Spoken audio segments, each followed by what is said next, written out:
Alright, no mods currently to start the Jaws of Hakkon, or, yeah, Prospect BC.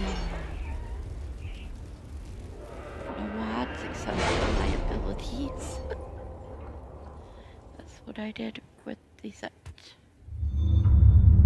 No idea if that'll work for Trespasser though, because, well, by Trespasser I need to have all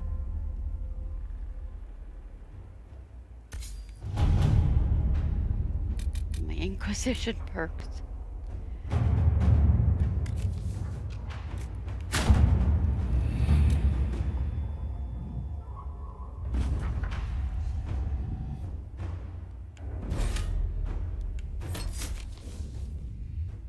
And we gotta do some mayhem.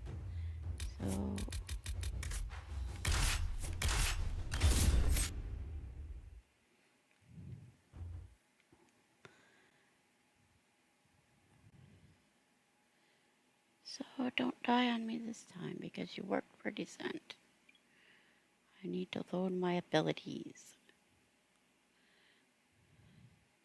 I also need to load the Inquisition perk max, but I didn't think about testing it until whatever. All I'm gonna record is the beginning, the conversation, whatever.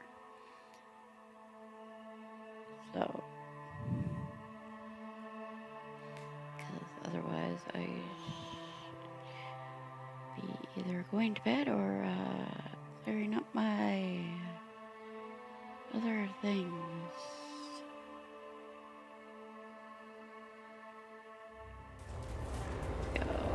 Good to see you again, Inquisitor. Allow me to introduce Professor Bram Kenrick. He's the reason we're out here. A pleasure to meet you, Your Worship. Professor Kenrick teaches at the University of Orlais. I came on an exchange program from Starkhaven. While in Val Royeaux, I've found something incredible. After 800 years, we may be able to determine the final resting place of the last Inquisitor.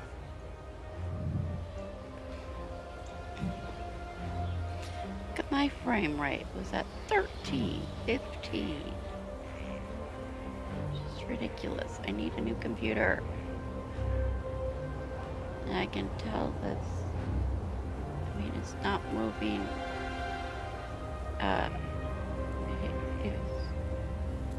Lips were behind the words or whatever. Right? The texts say that Inquisitor Emeridon was a dragon hunter who vanished on his last expedition. Yes, precisely. I see you've read Lautrec's Precursors to the Chantry. Inquisitor Emeridon stepped down shortly before the Nevarran Accord brought the Seekers of Truth into the Chantry. He hunted demons, dragons, and dangerous apostates in a time before Templars even existed. I'm all for history if it means tracking down the equipment of a famous demon hunter.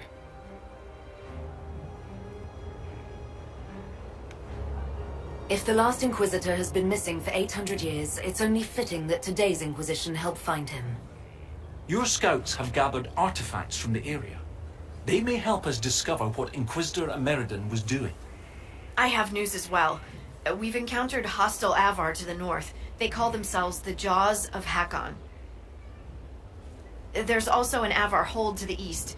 Unlike the Jaws of Hakkon, they've been friendly so far. The Jaws of Hakkon? They're hostile Avar who attack any Inquisition agents or researchers who get close. We've sent soldiers for defense, but the Hakkonites are cunning, merciless, and know the basin better than we do. I'm afraid our men will not be able to hold out long.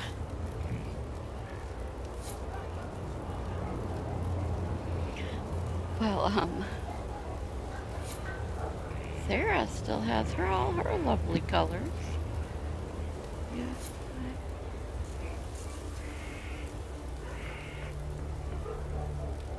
I have orange instead of purple.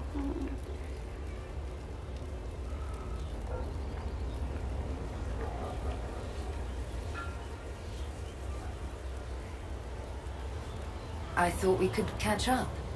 Of course.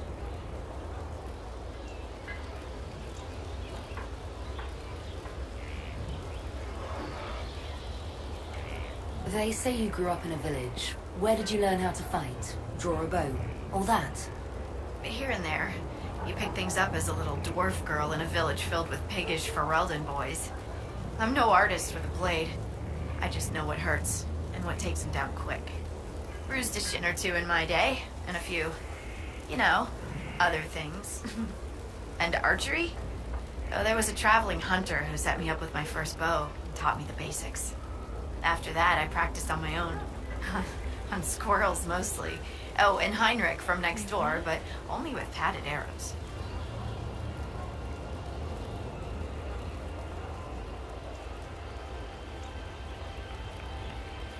There we go. Beginning jaws of Hakkon.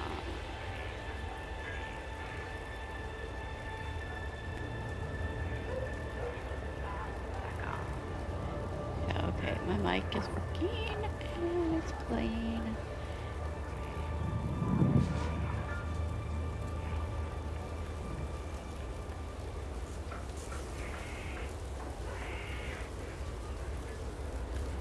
What do you think about the Avar? When I was a little girl, a lady in our village used to tell me Avar tales. Being able to see their lives up close, it's nothing like I thought. They're very tall, aren't they? I was considering a proposal for Commander Cullen. Avar allies with dwarven archers astride their shoulders. Oh, I like the way she thinks. We should keep her around. For mayhem. Yes, mayhem!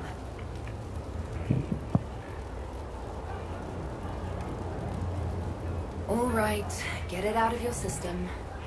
Mayhem! Mayhem! It's funny how a word loses its meaning when you say it enough times. Have you spoken to Kenrick much? A bit. He's quite nice, isn't he? And clever. Really loves his books. I said hello one day while he had his nose buried in a giant tome. His shriek was a winner. I can't stop doing it now. It's too funny.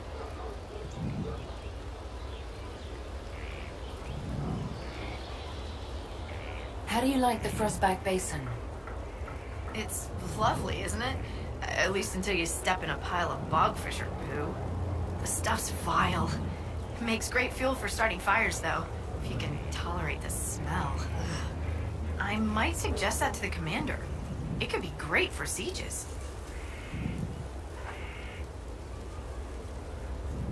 You want to use animal crap as a weapon? That seems underhanded. Who said war was fair? I'd only recommend its use as a last resort.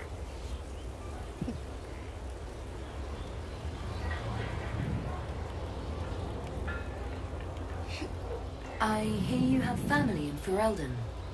Yes, my mother and father. I insisted they move to Denerim once I signed up with the Inquisition. Ambassador Montilier tells me I should invite them to Skyhold.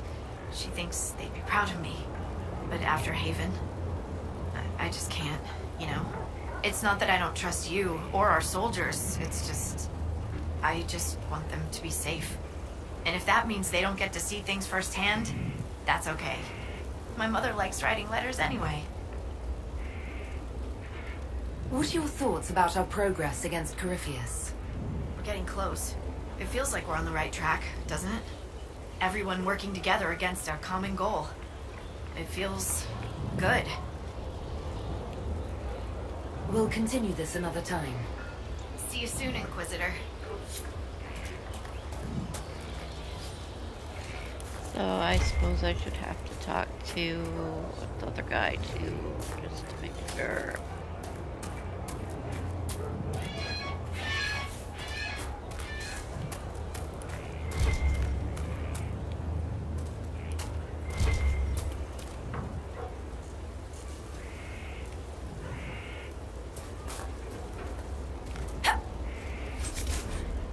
Requested supplies have been sent to your current location from the university, including ink, books, fine age buckles.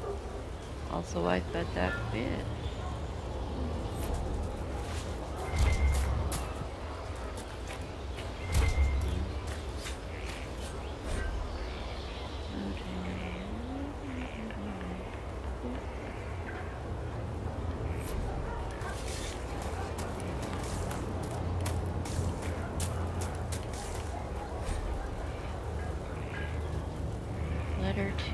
darling lace.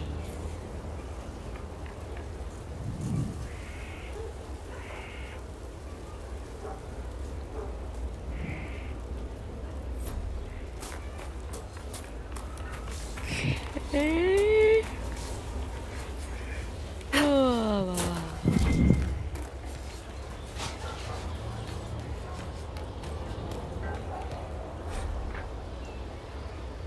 Do you collect? Have to track down gold.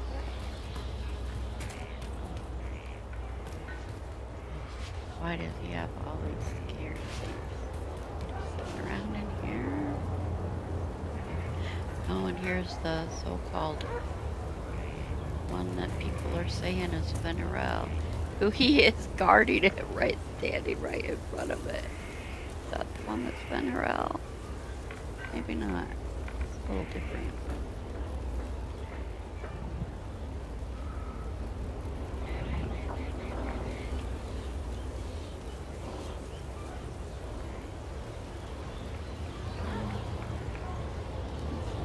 Different one, isn't it? Doesn't strike me as Kirkwall at first glance, so it has to be a different one.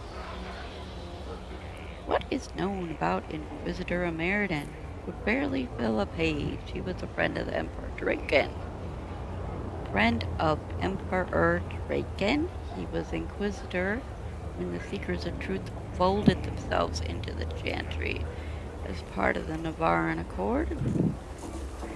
Their order serving as precursor to the Order of Templars and the Circle of Magi.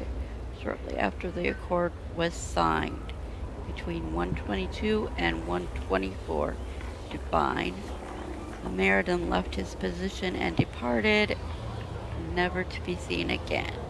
These facts alone are undisputed. Everything else is uncorroborated hearsay, broad speculation, or solicitous rumor mongering. Ameridan did not willingly cede power. Draken forced the Seekers of Truth to disband upon pain of death, then removed the Inquisitor rather than suffer rebellion in the new Chantry's ranks. Not true. Ameridan was forced to retire due to still young Chantry's restrictions requiring celibacy, as he was involved with a relationship with a mysterious lady mage that the Chantry erased from history. Yes, he has a lady mage. Ameridan was a rowdy noble who cared more for raucous entertainment than for the Seekers. He held the position only because Drake had wanted a loyal friend commanding the order, and when the Seekers became part of the Chantry, Ameridan was free to retire to a life of hunting dragons and wenching. Any of these stories may be true, but without more evidence, we have little hope of ever reaching a clear determination. Nevertheless, I would offer a few notes that are often overlooked as scholars delve so deeply into their own historical specialties as to lose key context. Firstly, Emperor Draken, rightly acknowledged as the man who molded the Chantry into the organization it is today, was a pious man committed to spreading the Chantolite and creating a world where magic and men were governed by Andrastian principles. All sources agree that Ameridan was a close friend to Draken, and while it is certainly possible that Ameridan was more pragmatic than pious, it is highly unlikely that Draken would have befriended a figure who was actually opposed to the Chantry, much less tolerated such a man holding a position of power in the growing Erlesian Empire. Secondly, Inquisitor Ameridan was universally acclaimed as a powerful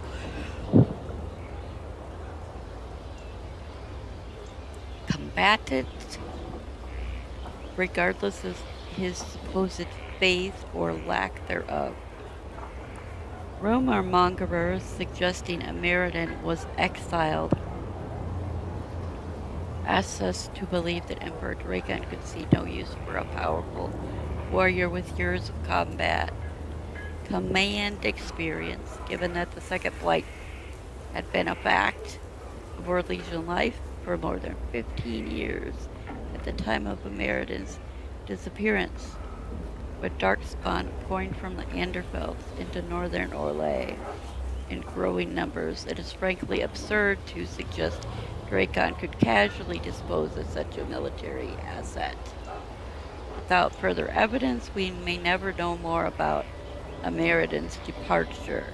Nevertheless, I hope that we may eschew the currently popular cynicism, at least, when obvious evidence against it is presented, to see that his disappearance must have had some other cause. From Kenrick.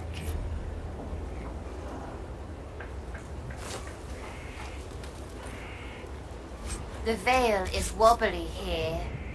I was going with spicy. What? Let me check. Sensing... Sensey... Definitely wobbly.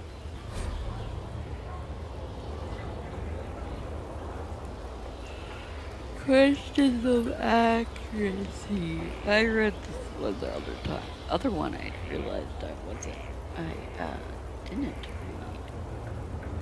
But let me just kind of scroll it slowly in case somebody wants to read. Back to the top.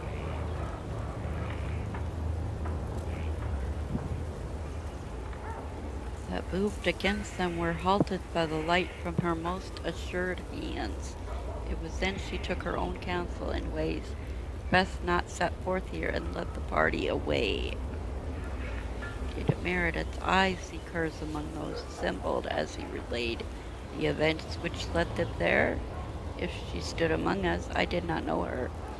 Yet his hand moved slightly to his side, as my own does when my wife is near, and I seek wordless comfort in the touch of her fingers. We had all heard the whispers. Does he say her name in the telling? Would he have dared? Times were different, but have they changed so much?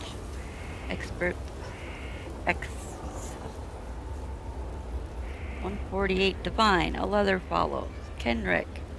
This is a precise copy. The preceding pages were lost or removed ages ago. Vescon makes no further references to this woman, although Ameridan comes up several times later on. Vescon's writings, as they pertain to Inquisitor Ameridan,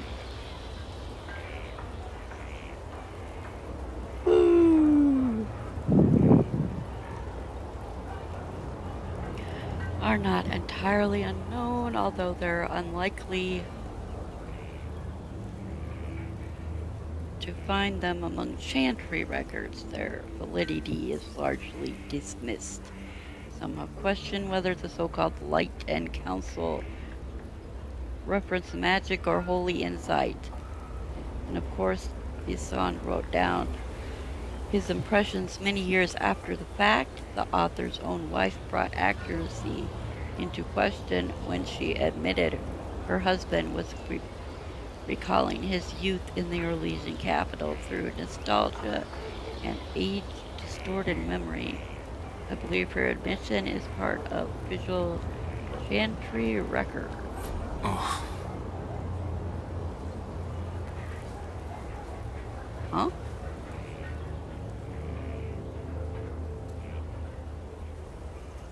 Why did he sigh? Was that about talking about the fade that he sighed? Scout Harding has an impressive team. Her people brought back a number of artifacts.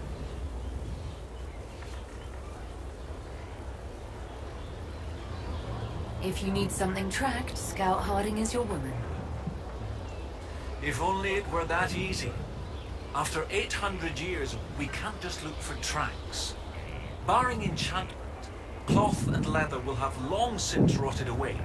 Only metal and stone remain recognizable. Complicating this are recent pieces the Avar left behind, and of course ancient pieces dating back to Tevinter. Fortunately, thanks to some period-specific buckling, I've been able to track our last Inquisitor.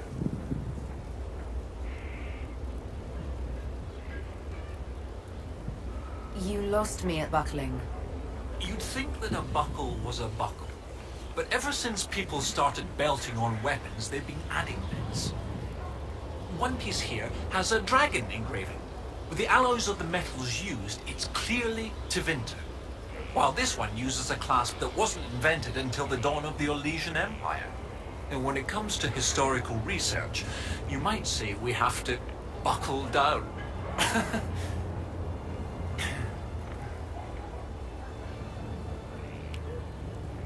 You said there were pieces dating back to Tevinter.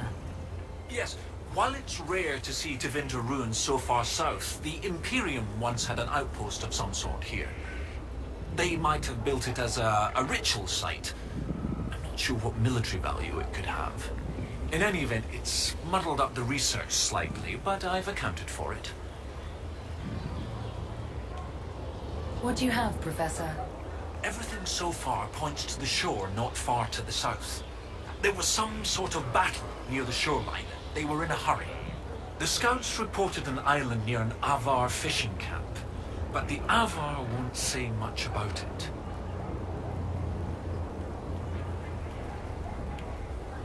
What makes you think the last Inquisitor was fighting? There's a clasp here common to armorlings. It's clearly torn. That only happens from a heavy shearing blow like large claws or an axe. Then there's the dagger. Silverite, with a stylized dragon pommel and an inscription reading Cordilis. That dagger had to be a gift from Cordilis Dracon, first Emperor of Orlais. No one would just lose such a thing. What can you tell me about the Avar fishing camp? Not much. It's the friendly Avar, not these jaws of Hakkon barbarians. According to the scouts, they wouldn't say much about the area. Likely a local superstition.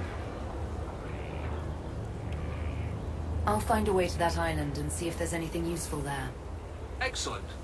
I'll continue to study what's been found. With luck, we'll both find some answers.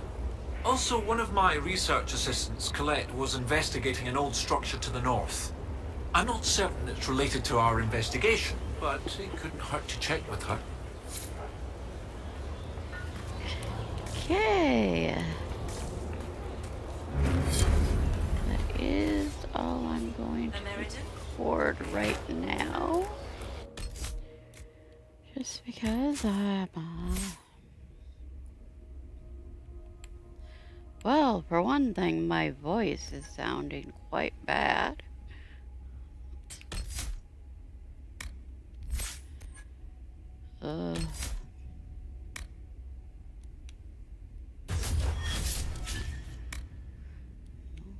Strike.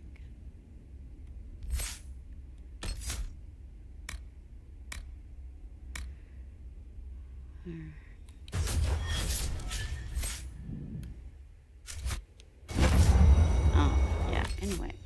Save and quit.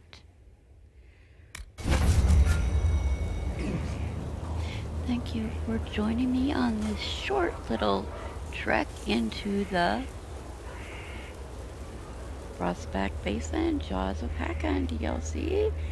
And I will then install the mods later.